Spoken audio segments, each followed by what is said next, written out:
very first session of the summit. And as Mayura said before the break, and for those of you that have just joined us, join me in welcoming Steve Cameron. He works for the Keep Me Safe program and has backgrounds in telecommunications and customer service, and has a very heavy techie hand and knows a lot about delivering online presentations and online platforms. And I'm just really thankful for him to be here today to give us a little context and training around these various digital platforms, and then how we can leverage them with our Campus Ambassador program, because we're going to be doing a lot of that this year. So with that, I'll hand it over to you, Steve. Thanks so much for the introductions, Jessie. I really appreciate that. And just before we get started, I just need the host to give me access to share my screen. I seem to be getting an error message here. And you should be good to go. Okay, perfect. So one moment here, and here we go. All right. So yes, thank you very much, Jessie. I really appreciate you giving me the opportunity to come to the team of campus ambassadors today and talk to you guys about, what my world, has really been for the last couple of months, if not the last year, while working with Keep Me Safe. So I'm going to talk to you today about leveraging digital communications to keep us connected. So we're using a form of digital communication right now for this entire summit.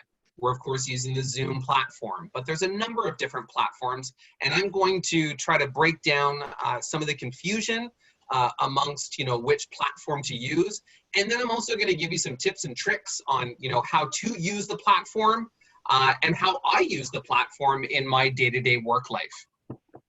I want this to be interactive, so I want this to really be a session that gives you guys, a bunch of tips and tricks and a bunch of ideas that you can really walk away with and implement in whatever you're doing next. So ask your questions, give me your comments. As Mayura directed in our previous session, use that chat box, raise your hand. I won't necessarily stop mid-presentation to address the questions, but I've allocated time at the end of the presentation rather, so we could talk through those questions and get some of that feedback. So I put this slide together, but Jessie did a really good, introduction of me. As she mentioned, I'm part of the Keep Me Safe team. I've been an account manager with the Keep Me Safe team for just a little under a year, and I have a huge background of technology. I spent a large part of my lifetime in the call center world, but no matter what I did, whether it be project management, managing a team, or managing accounts like I am now, I was really always involved in technology and how I can leverage technology to make my life easier and to make my clients' life easier. So that's the focus of today's meeting, and that's what I mean by technology junkie. Anything tech related, I love. I'm the techie guy on the team. I'm the one that's always being turned to ask how to do this or how to do that, and tech's just something I get. I'm also an alumni of Carleton University here in the nation's capital, Ottawa, Ontario, Canada. Loved my time at Carleton. I ended up getting a Bachelor of Science in Physical Geography and a minor in Psychology. And then within the Keep Me Safe program, I manage quite a few clients, but some of my more well-known clients would be McGill University, based out of Montreal, Canada, as well as Ryerson University out of Toronto. And then New Brunswick Community College is another big client I have out east, as well as Cape Breton University and a bunch of other institutions across the country. I work with a lot of the high school partners as well as the post-secondary partners. So I've really had a chance to leverage technology because I can't travel all the time to everybody. It's just not possible sometimes. And, leveraging technology not only makes things more convenient and easier for the clients, but you're going to see that there's things we can do with technology that you can't necessarily do in person. All right. So to get things started, I wanted to give you guys some feedback based on what you told me. So earlier on, prior to today's summit, we had surveyed all of the campus ambassadors out there as to, what video conference platforms do you guys use? So what is known out there? And overwhelmingly, 74% of you guys told me that Zoom is your platform of choice. Followed that with Microsoft Teams at 35%. And then finally, good old GoToMeeting at 10% there. Couple others that were mentioned, Blue Jeans, WebEx, and then Google Hangouts. I'm going to spend today talking largely about Zoom. Not only is it my platform of choice, but it's the platform that so many clients out there use, so many corporations use, and it's a platform that so many people are used to using, especially now over the last couple of months. I don't know about you, but so many family members are Zooming me and doing Zoom meetings with me. I kind of feel like I'm at work all the time. So Zoom is really taking over, but Microsoft Teams is right behind. So I'm going to be talking about Microsoft Teams as well. I want to share with you guys a little secret though, something that I've established and understood working with so many different platforms, because all of these platforms I'm mentioning, I've worked with. I've worked with Blue Jeans as well, WebEx and Google Hangouts, and sometimes these platforms are thrusted on me right before the meeting and I got to figure things out. So something that I've really uncovered is that they all really work the same. Yes, some platforms are better than others, but they all have the same basic functionality. And when we're attending video conference-based meetings, we're really looking for those core pieces of function. You know, can we share our screen? Can we chat with our participants? Can we have multiple participants? Those are the things that you're generally going to need to do on a meeting, and every single platform you can do it with. However, some work better than others, some are cheaper than others, and some are more widely used than others. So that's where I really come back down from all the platforms down to Microsoft Teams and Zoom. Those are the two that I think are the easiest to use and the most widely used. But I'm going to compare all three just because these were the three that were mentioned by you guys, the community of campus ambassadors. You guys mentioned Zoom, Teams, as well as GoToMeeting. So you can kind of see my preliminary contents. Zoom, it's the most known. Teams, it's the new kid on the block. And GoToMeeting, meh. I got not much to say about GoToMeeting. But I'm going to run through each specifically here. So Zoom is definitely by far my web platform of choice. It's free up to 40 minutes, so you don't have to pay for an account with them. However, I highly recommend to pay for that first level account because you can then have meetings that last longer than 40 minutes. And let's be honest, I'm going to be talking longer than 40 minutes today. You can have 100 participants in that meeting, or up to 100 participants.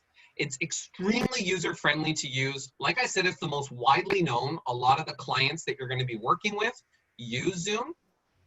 It did have these recent security issues that made the news. You know, by all means, I'm not an expert here, but I'm going to give you my 2 cents on it.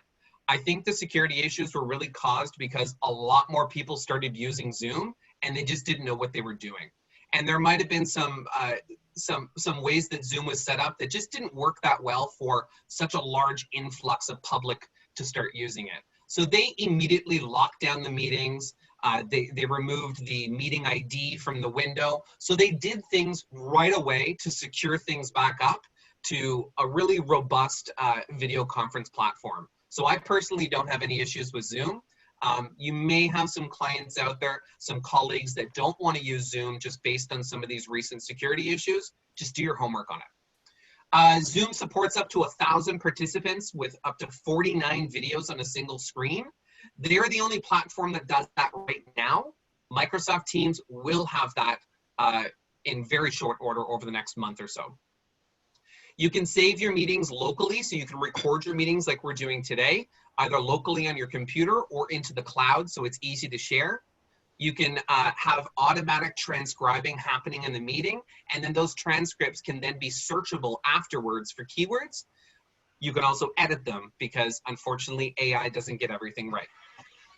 So that's Zoom in a nutshell. Like I said, really good platform, but right next to it, I would say side by side as a tie is Microsoft Teams. It is the new kid on the block, like I'm mentioning, but what I love about Teams so much, and I'm using it more and more every day, is that it integrates fully with Microsoft 365. So yes, Zoom, you can have the plugin in Outlook so you can schedule your meeting nice and easy.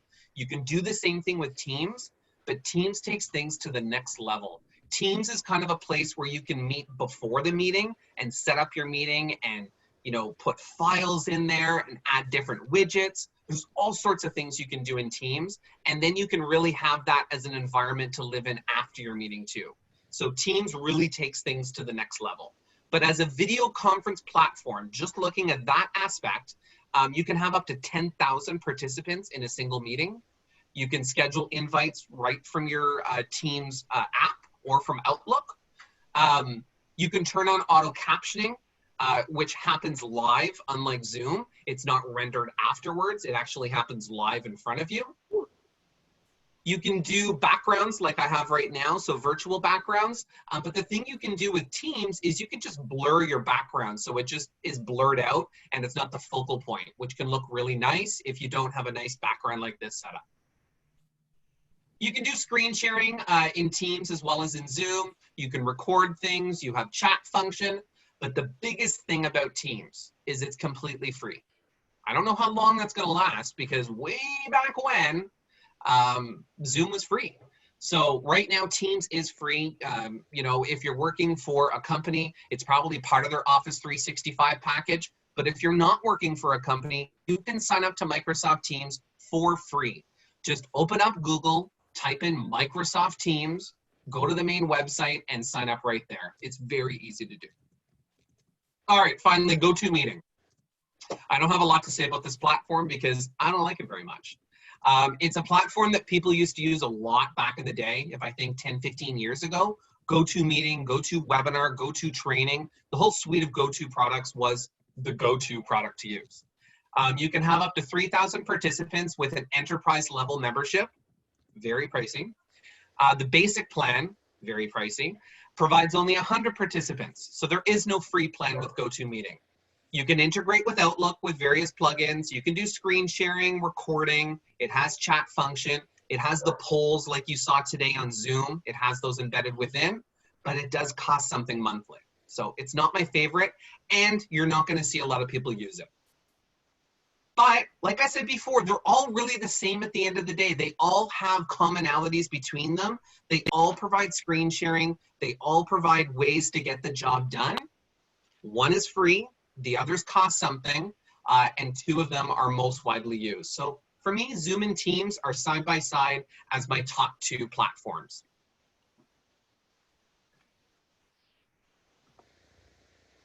All right, next what I want to flip to, I kind of went ahead of myself there. Sorry, guys. I explained what was on this slide already. Next, what I want to dip into is I want to dip into some of my general tips and tricks. So these are what I follow day in and day out when I'm holding various video conference calls, whether it be with a single member or whether it be with a group of 50 people. I kind of apply the same tactics every time because it's become a habit. And I think it's going to become a habit with you guys too. I will say all of these tips and tricks and all of this information I'm giving to you is on a handout that either has been given to you or will be given to you. So you guys do have that available. So don't be furiously writing notes here. You can just listen to what I'm saying. It's on the Summit website and it's available now. Perfect, perfect. So it's all there, guys. So first tip, and I got 10 of these that I want to run through. Start with the right tool.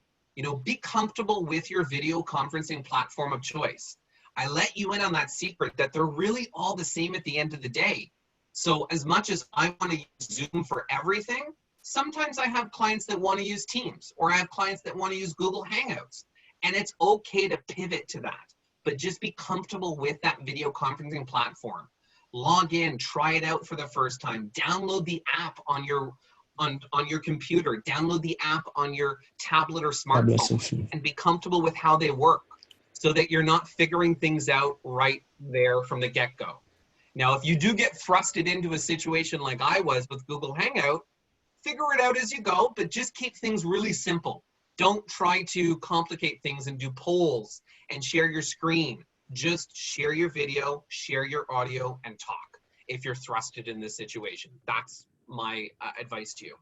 If you have some time to set up and plan for this, watch some YouTube videos. Type in your video conference platform of choice into YouTube, and I'm telling you, there's going to be thousands, if not millions, of videos out there of people addressing common questions with the platform. That's how I got a lot of the tips and tricks that I'm presenting to you today. So what I'm getting to you is leverage technology to work for you and bring those ideas to life. This is a big one. Help everyone be on time. So ensure that when you schedule the meeting through Outlook, that you're putting the correct link to access the meeting in that meeting invite and have it prominently displayed right at the top. Don't bury it beneath your agenda and beneath all sorts of information, because you're going to have that participant reach out to you and ask you for the link because it's buried too deeply. Try to anticipate those kind of questions that you're going to get from people. Make sure to have the necessary instructions in there on how to join the meeting. One thing that I do often with my Zoom meetings when I know I'm meeting with a group of people that I've never met with before is I'll attach a little how-to guide to my meeting. In case this is your first time attending a Zoom meeting, here's a guide to set you up so you know how to navigate that. And that's a free guide that you get from Zoom that you can pass right off. Start the meeting at least 5 minutes early so that you're allowing people to join the meeting and get themselves established. When people join the meeting for the first time, sometimes they don't know how to unmute themselves, they don't know how to turn their camera on, or they'll have that godforsaken problem with their auto, where the audio just won't work, and they have to change their audio from one speaker to another speaker. So allow some time for people to troubleshoot and get themselves established, and allow them the opportunity to ask you for help. Now, the same can be said to starting the meeting. Start it on time. You know, today we were started at 3:30. I didn't wait for any stragglers that were coming minutes later. We're recording this, so it's okay. You'll be able to see it afterwards. And that should be the same for any web presentation you're doing. Start it on time, maximum wait a minute or two for any stragglers, but make it known that that's what you're doing. But don't wait more than a minute or two, because then people are just waiting there. And you have scheduled this meeting to happen in their time, so you got to respect the start time. And you'll hear me in a couple of minutes talk about respecting the end time as well. Keep the presentation simple. So don't use a lot of text on your presentation. Don't use a lot of words and sentences. Don't ever use a full paragraph, because what you're doing is you're encouraging your viewers to read the screen and not listen to what you're saying. And that's the whole point. This screen that I'm sharing with you, it's a visual to accompany me as the presenter. I'm the main act, not what I'm putting on the screen, right? So one of the ideas that I always run with is make bullet points. You heard me say don't ever have a paragraph. Well, don't even have a sentence. Make bullet points. So on this one, I have less text, more visuals. And then I have this cute little icon of what a visual could look like. So clean and simple to get across your message. Be clear and efficient. So practice this presentation. This presentation I'm giving you right now, I practiced this 10 times over. Not because I didn't know the content, but because I wanted it to come off extremely easily. I wanted it to come off clear to you so that I'm not struggling to remember. I'm not struggling to read my notes here. I'm just using them as a guide point so that, you know, if I forget something, I see it there. But don't be tripping over your words. Don't be doing it for the first time. That's the worst thing you'll do to yourself. Ensure, there we go, perfect. Ensure that, and that's another good point too, make sure to mute everybody when you do a meeting, because that will trip you up. When you hear something, it'll take your mind off of what you're doing. So thank you for doing that, whomever did that. Ensure that your slide covers no more than 3 to 4 minutes of material. Don't bore people with the visual here. You know, I think there's maybe one slide in this entire presentation that I know I'm going to spend more than a couple of minutes on, but it's by design. So make sure that when you're creating your material, you know, create all of your material first, then create your slide deck so that you're not overwhelming yourself by creating slides. And then consider splitting the presentation up. If you have a really long presentation with a lot of components, split it up. You can present it at the same time, but maybe 45 minutes into the presentation, you can say, okay, group, go take a break, go to the bathroom, go grab a coffee, do whatever you need, but meet back here in 15 minutes and we'll continue the rest of the presentation. That's one way to do it. But try to be conscious of your audience and what they're going to need from you. They're not going to listen to you forever. Add some flair. Make the presentation entertaining. Don't be boring and don't be so serious. You know, if you make a mistake on the presentation or if something happens that you weren't planning on, talk about it. You know, it just happened a couple of minutes ago where someone wasn't muted and a voice came onto the line and it took me off of my train of thought. I used that in that moment and I giggled about it. Make fun of yourself on a presentation. I do that so often. And it's because you want to add levity to the situation. You don't want to come across as boring, because the whole point of the presentation is you're trying to get across a concept or you're trying to present material to an audience. You want them to be interested. Even if the material's boring, you still want them to be interested. Use visual examples. So this goes back to one of my previous tips where, you know, you don't want to overwhelm your audience with too many words on the presentation because they're going to be reading it, and that's not what you want. Find graphics that really represent what you're talking about. And PowerPoint makes this really easy. They have icons in there that you could just search through with a catalog. You can also use websites like canva.com. Highly recommend that website. It makes beautiful, stunning visuals. It made this visual that you see behind me right now. It made this presentation that you see in front of you as well. So there's ways to really level up your game so that the information you're presenting is accompanied quite well by the visual that you're providing as well, okay? But don't be overwhelming. Don't have icons all over the place. You want to see a lot of white behind the scenes. You want things to be carefully done and tactfully done. Use items that really speak to what you're covering. So if you're referencing a website, for example, rather than stopping this presentation and flipping your screen to the website, put a little screenshot of the website in here so that there's continuity in the presentation and it's more visually appealing and it takes less time for the presenter to do that.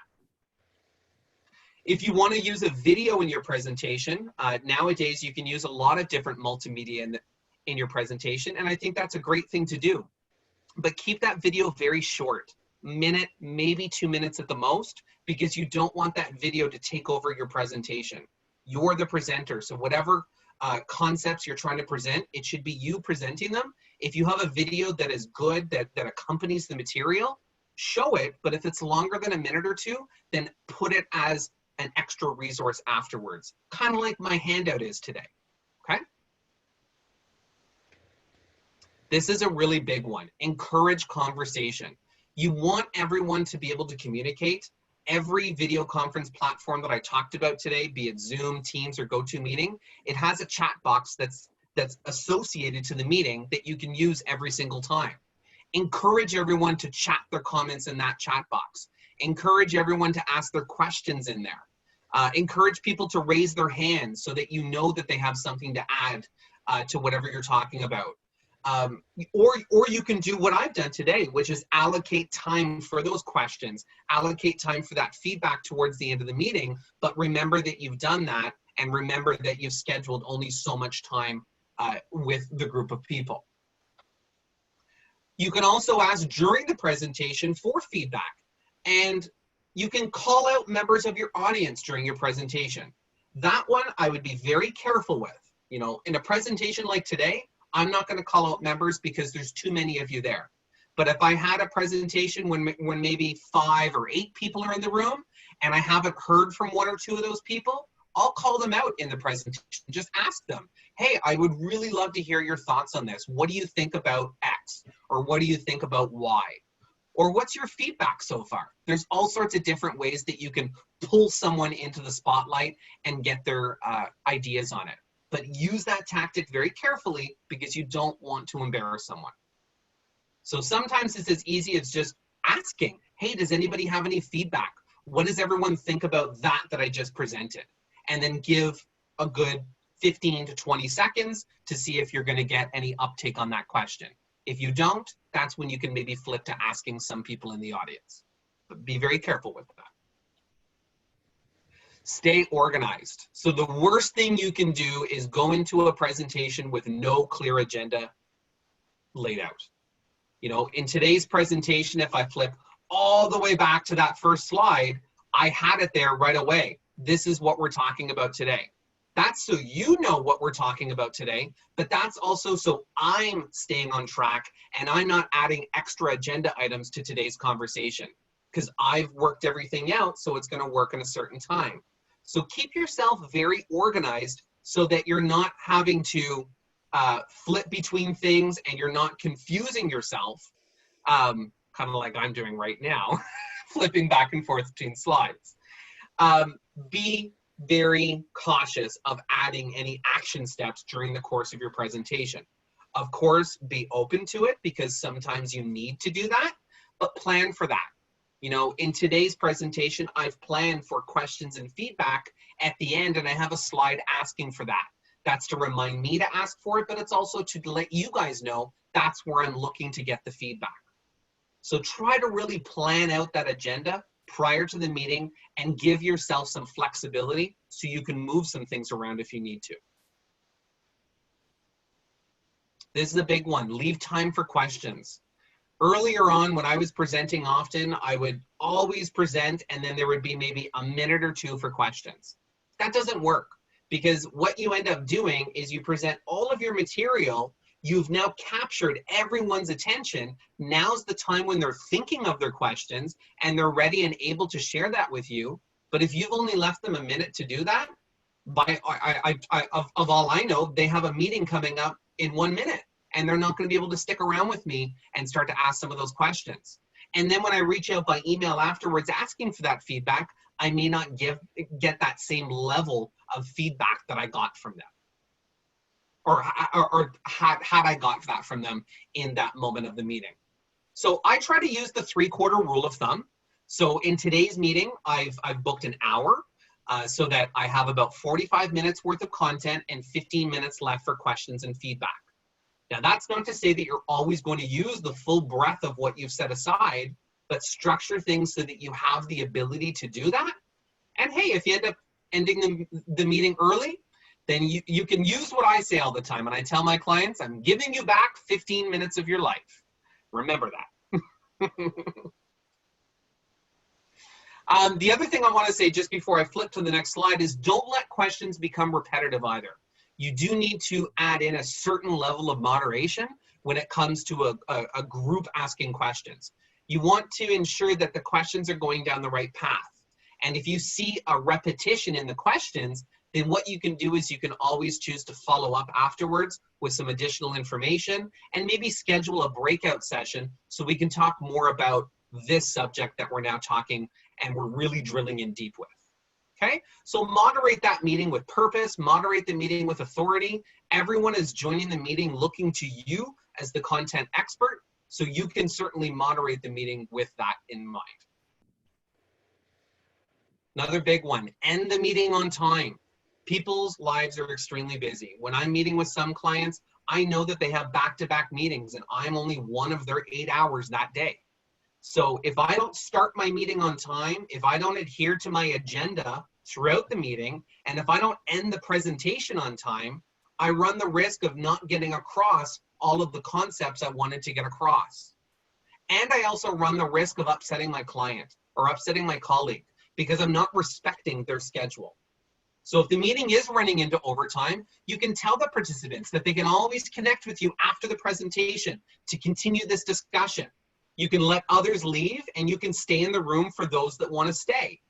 You can follow up with participants with a link to the recording of the meeting and also a thank you for attending, but then that will give those participants that couldn't stay extra, that couldn't stay overtime, the ability to still get that information. So all in all, I would be asking the participants, hey, is everyone okay sticking around for another 15, 20 minutes? My schedule's okay, but I don't want to assume that yours is, okay? All right, so that's what I have for tips and tricks when it comes to presenting online, leveraging technology to get across the ideas that you're trying to get across. And what I want to flip into now is I want to flip into a case study. So this is how I use Zoom very often when I'm doing student orientations at various schools across the country. I've even done this live in person for one of my schools in Quebec because I wanted a way to really demonstrate the MySSP app. And that's the biggest thing that I incorporate in my student orientations when I'm leveraging technology. I want to call out your QR code here, and your participant word is bounce. So it's right at the bottom here. You'll see it on the next couple of slides. So if you didn't get a chance to grab it now, you'll see it in just a moment here. Okay, so there's a couple things that we need to understand before we dig into this case study. So there's a little bit of homework I'm going to give you, so to speak. So prior to me getting into a student orientation, I got to set some things up so it works properly. And I did this today for today's presentation because I'm going to be demonstrating this for you. So make sure to download the video conference app on both your phone or tablet, as well as your PC. So Zoom has an app that you can put on your Windows PC. If you don't already have it, I highly recommend to download it. Just Google Zoom Windows app and you'll get a link to it, because it's easier to navigate through some of the settings. And it's just easier to use so that you're not bogged down by a web window. Also download the MySSP app, because you're going to be demonstrating that app and you need to have it on your phone. Make sure you've already gone into the app, set up your profile. Make sure you've chosen the school that you're going to be presenting to, so you don't have that awkward moment of presenting to CBU, but really you have U of T's customized app open. And then here's the other thing you want to do before the meeting is join that meeting from your phone, but make sure to turn your audio and turn your video off. So I don't know if you guys can see that. It might be blocking it out because of my background. Here, I'll put it in front of my face. But that's how I have Zoom set up right now. I have this open before today's meeting. It's showing me what I'm presenting right now. But as you can see down here, I don't have any audio or video on. I just have the screen open so I can share my screen when the time's appropriate. So now you're at a point where you can start presenting to your students. You can start doing the student orientation by starting that presentation on your laptop. So open up the Zoom meeting, click Start Meeting, turn your camera on, turn your audio on, incorporate whatever background you want, and start your presentation. Midway through the meeting is when you're going to flip from sharing your screen and sharing your PowerPoint presentation to rather sharing your phone screen. Okay? So stick with me here. Let's pretend for a moment that today I'm doing a student orientation to you guys. So I would have started my Keep Me Safe student orientation with a slide that looks like this, giving a program background. I'm not going to bore you guys with that because I know you're all experts on Keep Me Safe. Then I get into what Keep Me Safe is, how it can help you, and then finally, what are the program features? It's free, it's fully confidential. You know, all those points that we normally hit. But then right at the bottom, when I'm actively encouraging them to download the MySSP app, I'm not sure why, but I usually have a QR code here on the slide as well. And I'm getting them to use the QR code and download that app, because what I'm setting up for right now at this point on the slide is I'm telling the audience, I'm going to stop sharing this presentation and start to show you the MySSP app, and I'm going to walk you through the stages of what you need to do. Okay? So I'm going to do that right now, actually.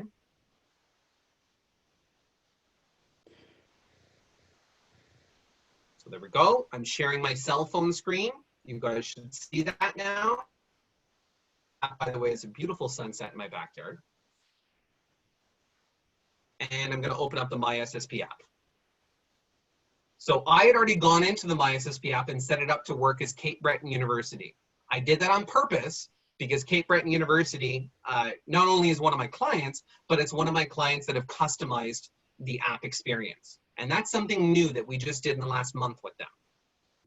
So if I was presenting to students, the first thing I would have open is this personal details screen, because I know that they're downloading the app, that they've already used my QR code, they're downloading the app.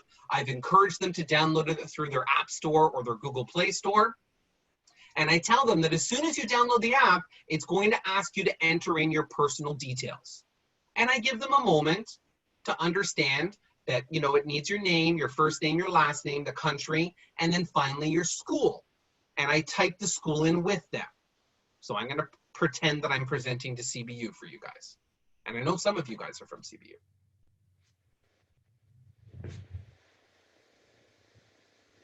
tape, and then it should come up. And then boom, CBU. Now, I point out to the participants at this point that although you see my phone number, date of birth, and gender on the screen, it's not going to ask you for that. It's going to ask you to sign the terms and conditions, sign the privacy policy, and then move forward with that afterwards. Oh, hey, Abbas. I thought I recognized your face. So I point that out so that they know what they see on my screen is not entirely the same of what they see. I wish I could emulate exactly what they see, but once you've set up the app, you've set up the app. You just can't go back. I hit save. And then at this point, I talk to them about the language, that you have several different language choices. I flip to French, because that's a language I understand and I can read. And then I show them, look, everything changes into French. All of the resources change into French, be it articles, videos, etc. Everything changes into French. So I just quickly demonstrate that for them, not long and drawn out. Come back up here, change my language back to English. And then I ask them to leave the notifications on. I encourage them to keep these notifications on. I explain to them that they're very gentle notifications. Only over the course of every couple of weeks will you receive a notification, and it's to remind you of the supports and remind you when we add new content, new languages, etc. So I really contextualize what the notifications are so that they feel okay leaving those notifications on. Then I flip over to the Explore tab. And at this point, I tell them that when you open up the app, this is the tab you're going to see every single time. This is the home page, the landing page. I go through the news feed. If it's an institution that has a news feed, has been customized like CBU, I show that their tweets are there.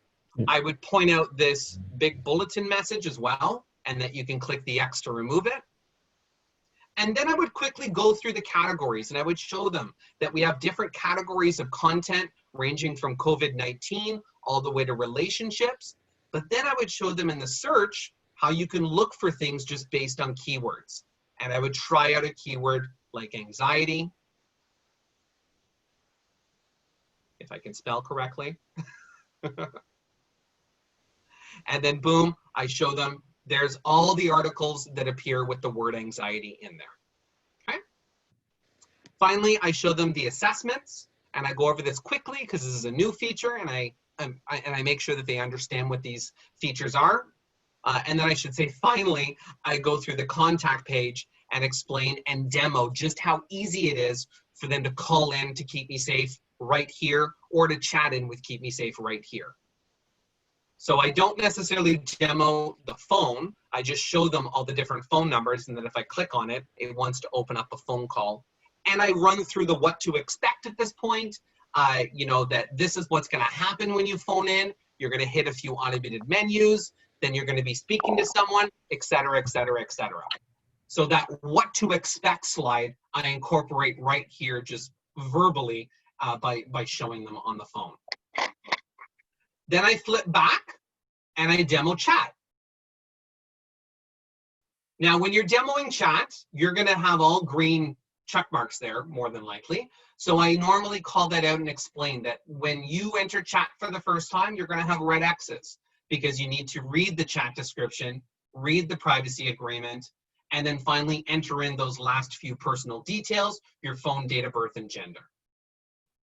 Okay? I call out this question here and how it's very important to answer that we want to understand the risk level and the emergency level of the chat. And then I hit start chat. I call out this message right here because this is really important. From a quality assurance feedback, a lot of the complaints that we get about the program is that a counselor disconnected from them. What this window is telling them is that you can't exit this chat while you're chatting with someone. If you answer a notification or get a phone call, you're hanging up on your counselor. So I call that out right away so that I'm making that clear to the students. I click OK. I enter into a chat. I wait for it to say I'm next in queue, and then I log out right away. Because if you wait any longer, you're going to get a call from a Keep Me Safe counselor asking if you're okay and why did you hang up on me. Happens every time, I'm telling you. So try to be really quick in it if you're going to demo the chat. or stay in the chat long enough that you can tell the counselor, everything's okay, I'm just trying this out. Okay? One or the other works fine. But at that point, I've really demoed the entire suite of services that you get through the MySSP app. I've given them the opportunity to visualize what I'm talking about, while also giving them the opportunity to download the app and do what I'm doing at the same time, okay?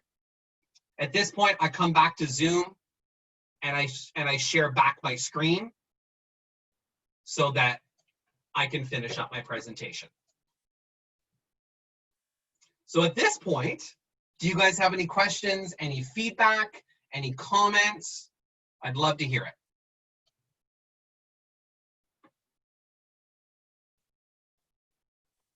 One question, Steve, that came in the chat while you were presenting, and you touched on it a little bit, but maybe you can expand on that.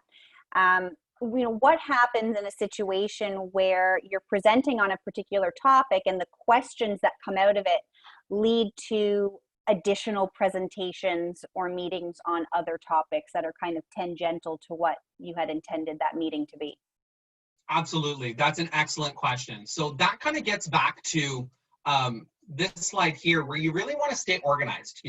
Obviously you can't anticipate every question or every situation that's going to come out of a meeting. Sometimes you can get close if you're kind of perfect like me. No, I joke.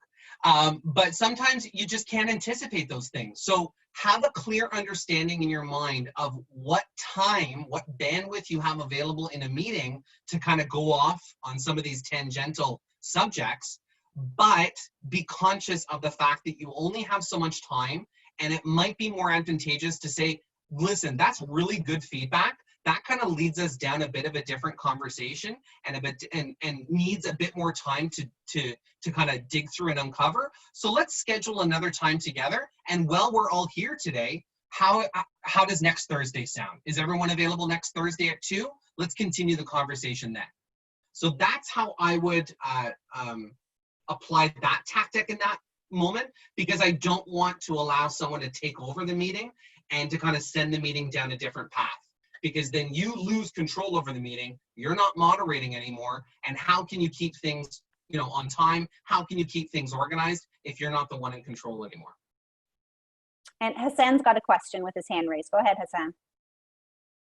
Oh, yes. Thank you very much, Steve. That was really great. So one question that I have, you mentioned maybe in a small meeting when there is like 5 to 8 participants, we can call people. So I'm wondering, sometimes maybe they're not comfortable to talk, and it would a little bit embarrass them, and also sometimes maybe misunderstanding or miscommunication, so they're scared to talk, maybe because of English as a second language or anything else. So what do you think about this situation? Is it really a good idea, or how we can analyze if that's the time to do that or not? So I love that question. Thank you so much, Hassan, for bringing that to light, because I'm sure everybody has that question. Because when you're holding a meeting, you're craving that participation. You want to hear from the audience. Hey, did you even hear me the whole time? Did you hear any of this? So you want to see some participation of some sort. So how I would answer that is, you really got to know your audience. So in an audience like this, where I only know a few of you and the majority of you guys I don't know, I probably wouldn't apply that tactic, because I don't know you guys and I don't know how that's going to feel on your end. The other way that I'll answer that is that if you are going to apply the tactic and you know the people just a little bit, be prepared to hear crickets, be prepared to hear nothing, and be prepared to deal with that. Because that's happened in some cases where I call out one of my colleagues or I call out one of my clients, and either they're having audio problems or they just legitimately don't want to participate. And if that happens, that's where you bring some levity to the situation. If you allow too much silence in that moment, you're going to make that person feel very embarrassed and feel very bad. So bring it back on yourself that, oh, silly me, I shouldn't have just called out like that. Is there maybe someone else that wants to participate and help out with that answer? Or, just bring a joke to the moment or bring some levity to the moment. That's what's worked so well for me in those few instances where I call out for feedback and it's just cricket. Another good thing you could do is, as Steve mentioned, instead of calling out individuals, put it out to the entire group and invite feedback generally and see what you get back. Because oftentimes that might start a role, and one person who might be more willing to share kind of warms everybody else up. Or might say something that kind of triggers them to be like, oh yeah, and you know, and then can kind of facilitate conversation that way. So bigger groups, maybe put it out to the group rather than singling out individuals, and then it feels less, you know, call outy. Exactly. People can get nervous really easily, and anytime someone's on video, it just kind of increases those nerves. I remember I was like that one of the first times I presented. But you know, as you do more presentations, you'll get used to those situations where you just won't have any feedback. If I think to some of the student orientations I've done, and I think a lot of it has to do with language and culture, where I ask for feedback and it's just nothing. And I'll usually just make a joke that, oh wow, I wish I had one of those sound devices to make crickets, because it's crickets in here right now, there's nothing. Or I'll make a joke, you know, did I do that horribly that I scared everyone away? Like nothing. And usually if you push like that and add some jokes to the situation, you will get that person that was sitting on the fence that goes, okay, I'll talk. And then you'll get that snowball happening where you'll get more people joining in and more. So you got to really pull for it sometimes. Mm-hmm. And thank you very much, Steve. That was really great tips. And also, I think maybe from my little experience, so sometimes we can shift the topic to the I don't know, simplest topics. If we are talking about a thing very special and there is no feedback, we can just shift a little bit to more simple topic, like what did you do, guys? What was going on? Like a little bit engage people to talk about something else, and then maybe they encourage to attention to the main points too, because many times they just miss the main points from the presentation, and they're scared to participate because they think maybe they say something that's not really relevant, and yet that's why they a little bit embarrassed or shy. Yeah. I love that feedback. Hassan, it sounds like you are a seasoned presenter, my friend, because what you're getting at is you're getting at the ability to read the room. Whether you're presenting in person or you're presenting over the computer, and it's more difficult over the computer if you can't see everyone's faces, you really got to read the room. And sometimes that silence is a message in itself, that maybe you got to pivot to a different subject or bring things down to a simpler level, because like you said, maybe someone forgot or missed that main point. Fantastic feedback. Mm-hmm. And Thank something you. that you said, oh, sorry, go ahead, Hassan. Oh, no, that's it. Just want to say thank you very much. Yeah. Oh, you're welcome. Something you said earlier, Steve, about being clear about your agenda and, you know, coming into that meeting and respecting the time that you have within that meeting with the stakeholders or people that you might be meeting with. Another thing to just consider too is to be flexible, because sometimes with all the best intentions, you're going to come into a meeting with a very clear agenda and clear ideas of what needs to be discussed, and that gets trumped with something more urgent, whether that's come from you, come from the you know, the audience that you're presenting to, or a client that you might be working with. So, you know, yes, and you know, be flexible in how you manage that time. It might be that you need to drop one or two items off your agenda that were important to you to get through, but not important to the client in comparison to other things that might be going on. So, you know, as Steve said, know your audience, know who you're talking to, and that's going to help inform the level of flexibility that you need to bring to certain situations, because some are going to require more than others. Absolutely. It's a bit of a dance. You know, yes, you can allow flexibility in your presentation, but don't do it to your detriment. Don't lose control over the presentation. If you're the moderator of the presentation, yes, you can flex, but just do it in a way that you understand exactly what you're doing. If you're pushing a point to the end of the presentation and moving one to the start, make sure you know that that's what you're doing. Yeah. Some really great feedback so far. I know we're coming to the close of this session. We have about 10 minutes left with each other. Any other feedback, comments that maybe you just want to share with the group? Hassan had some excellent points that he shared. I have a question. Yes, Julie, go ahead. Build up on what you said about ending the meeting and being in control when you're leading. What do you do when you're trying to end the meeting and it's scheduled, but you have people who have more conversations, more questions, and want to keep the conversation going? I think you talked about how you stay there and you keep it going, but what if it gets really long?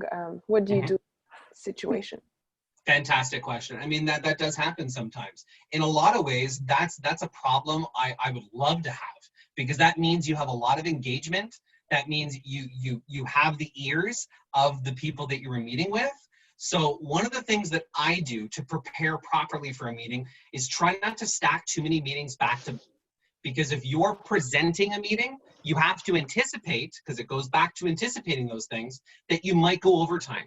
So I try to give myself an hour breathing room between a meeting, or a half an hour breathing room. But if I know I'm back to back on a meeting, then I will use that opportunity to say, listen, I love the excitement that we're getting here. I love the engagement. I got to jump off to another call. Bad on me. I shouldn't have, scheduled things so back to back. But how about we meet later today at 4, or later today at 5, or how about we meet tomorrow, and try to get some semblance from them as to when they could meet to continue this conversation, because then you're addressing the fact that they're very much engaged. You're giving them an opportunity to continue the conversation, but you're not doing it to your detriment, where you might be missing another meeting or whatnot. So that's a good problem to have. If you have that, Julie, be happy, because there's ways that you can manage that. Okay, thank you. You're welcome. Another point that I want to share, Stephen, and I think we are very good for all the tips and tricks, is it's very hard for us when we are doing presentation virtually to understand and see the body of everyone, because the body says a lot, right? And for the speakers, maybe you guys as a speaker, or when you presenting for someone, just try to engage everyone, to keep the cameras on. It's very nice to see the face. It's very nice to see, if they are seeing the back, or if they are right now all the tips that you are giving, or if you can see how interested your audience is. I agree. As well. So, I agree. Right? Encourage your participants to always have their camera on. I would say, months ago when I first started applying that tactic, because it was for the very same reasons. I want to see people's body language. I want to ensure that you're not multitasking during my meeting too, because I do that when my camera's off. So I want to see people's camera on, so that I'm getting that that connection that I would get in a in a real life experience. And I would say nowadays, because of COVID-19, because we've been all locked inside and been forced to work from home, people are now more likely to turn their camera on. With the Zoom backgrounds that you have here, the virtual backgrounds, people are more likely to turn their camera on because they can hide their junk. So I would very much encourage you guys that anytime you're doing a presentation, to really set that right at the beginning, like Mayura did. Tell people, turn your camera on. We want to see you. Because sometimes people think it's not okay, and that that the presenter doesn't want their camera on for various reasons. So I totally agree with that, Mayura. Hi. Hello. Yeah. I'd like to chip in a comment concerning the presentation. Suppose you have a room that's kind of silent. I know there are tactics that you can use, like icebreaker, like something like that. Probably you could also introduce a form of exercise, like just to engage everyone to be part of the discourse. Without work in virtual world, so I've done it severally when I present face to face. Can you actually use that in virtual world? Yeah, no, absolutely. Because if I think back to, some of the in-person student orientations, or when, some of us have worked together at booths, those icebreakers are things that we just do commonly in our day-to-day life when we're trying to develop a relationship with whomever we're talking to. So just like Mayra did with icebreakers prior to today's session, you know, I say kudos to her because that's probably why you guys are now participating. That, you know, she broke the ice. Everyone feels nice and comfortable together. So icebreakers are definitely a good way to kind of just make things a little calmer. It goes back to adding levity to your presentation. You know, if you do one or the other or a combination of both, you're probably going to have a pretty good meeting with some good engagement. And two, don't forget that every team has their monthly budget. So given that things are virtual, you might not be doing booths where you're buying snacks and games and different things like that. So maybe we look at putting funds to getting gift cards to encourage participation and attendance, right, to the different sessions you might be putting on. And then you can kind of encourage engagement on multiple levels, right? Both from like a reward aspect, icebreakers, and try different things and see what's going to work best for you guys, right? And every audience, every school, every campus is going to be a bit different. So our approach that we figure out with each team, right, might be nuancely different. Mm-hmm. And one last tip that I'll just kind of throw out there that's kind of come to mind more today is attend some other presentations. Just, you know, it always comes up in my Facebook feed, these suggested posts of these training things or this or that. Even if it's not necessarily something you're interested in, attend it just to see the format, see how they're doing it. And the more presentations you are part of, the better you will be at presenting virtually online. Because as you can see, there's a lot you can do online. There's a lot you can demonstrate online. Technology can really be your friend, but you just got to learn all the different things that you can do in these platforms. And that's how I did it, watching YouTube videos and attending other people's presentations. Very doable. And maybe we've got just a couple minutes, Steve. Maybe speak to the conference that you attended, which actually is free. Yes, so I'm attending a conference that's happening this week. It started yesterday. It's going right till the end of the week on Friday. It's the Collab 365. I think JP is going to put that link in the chat box for us. But it's a really good conference. It's completely free. It's all about Office 365. It's about Microsoft Teams and just leveraging the family of Microsoft products to really provide some value-added content, some really neat presentations to your clients, to your colleagues. There's a ton of different things that are coming up in Teams in terms of additional content, I'll put it that way. You know, I mentioned one before where we're going to have access to see up to 49 videos on a single screen. But there's a bunch of other things that Microsoft Teams is going to be rolling out specific to the education sector. That's, you know, going to heavily be using Teams and Zoom and products like that come the fall semester. So take a look at it. It's a free conference. You can attend all the sessions for free. You do have to pay for something if you want to watch things on demand afterwards. But I uncovered today that you can watch things on demand for, I think, about 6 hours after the presentation, and then it costs something. So jump on today because there were some really good topics on Teams specifically. There was one that played at 1 p.m.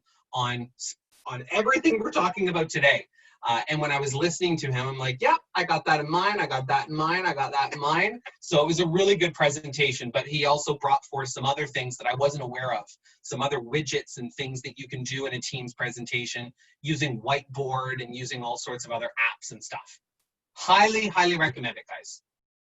And we're just about to the end. One last question Hassan had about the MySSP app, and then we'll wrap it up because we're sorry. So just last minute question. So Steve, you talked about MySSP app, and BCS said, and actually I talked with Myra before. So they provide a application which is here to talk and is like similar to MySSP app. So my question is, do you have any plan to improve the application, maybe with more language? Because, for example, there are many students who speak Farsi, and there is no Farsi or Persian. So do you have any plan to improve the app with more language or with more features and this stuff? Yeah, absolutely. So I can speak to the MySSP app. I can't speak to the Here to Talk app. because that app is a government program. So, you know, what's in the pipe for the future development of that program, I'm not really able to speak to. But specific to the MySSP app, of course, as you know, Keep Me Safe partners with Morneau Chappelle. Morneau Chappelle is that clinical back engine, and they are the owners of that MySSP app. So there are a lot of updates in the pipe that are going to be coming down the way. Additional languages to the app is a piece that we're talking about. There are some revived conversations about that. As to what those languages are going to look like at the end, we're not quite ready to talk about that. But I would love to see Farsi included in there, because you're certainly not the first person to ask for that language, as well as Portuguese and Vietnamese and a few of the others. Yeah, and we'll give you guys some detailed updates on what's been rolled out newly in the MySSP app over the last month or two, and then what's upcoming by the end of the month that you haven't even seen yet. There's going to be some, and that I think will speak to some of the things that you're looking at and talking about, Hassan. Sounds great. Thank you. But thank you very much for the question. Yeah, thank you very much for the question, though.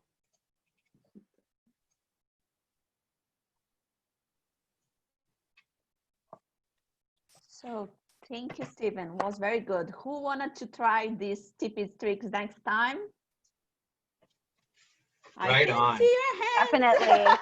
Hey, ambassadors. Next orientation.